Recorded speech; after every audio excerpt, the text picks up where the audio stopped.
Rhode Islanders join people across the country today in observing Veterans Day, honoring those who have served. While COVID-19 forced many events to scale back this year, 12 News reporter Brandon Truitt tells us the meaning of the day shone through all the same. Brandon? Well, Mike, we're here at the World War II Memorial in Providence, and it's really sacred ground as there are the names of thousands of people who died in the fight. And it was one of the places today where people gathered really to honor all veterans.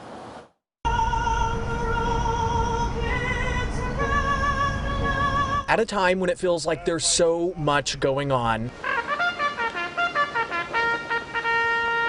there is comfort in the fact that some things stay the same. Well, it's tradition. Several local military organizations getting creative, adjusting plans to make sure some ceremonies could be done in person. We haven't been able to do much this year. One of them taking place at the World War II Memorial in downtown Providence. Here, George FARRELL and the team at Rhode Island Honor Flight honored veterans, including 96-year-old Joseph Joel, a local World War II veteran, awarded a Silver Star at the Battle of the Bulge.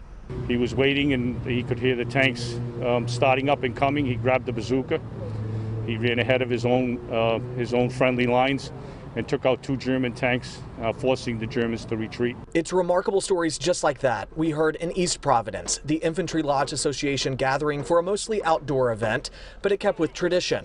As the story goes, when local troops returned from World War I, they were craving New England classics, chowder, hot dogs, chips, and a beer.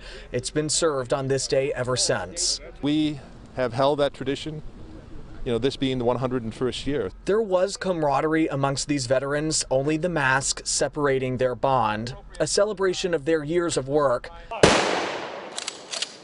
and a commemoration of those who gave it all. I think with everything that's going on in the country right now, this is a day we take a rest from that.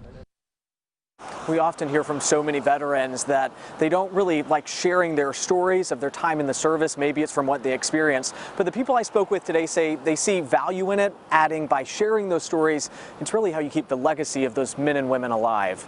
Live in Providence, Brandon Truitt, 12 News.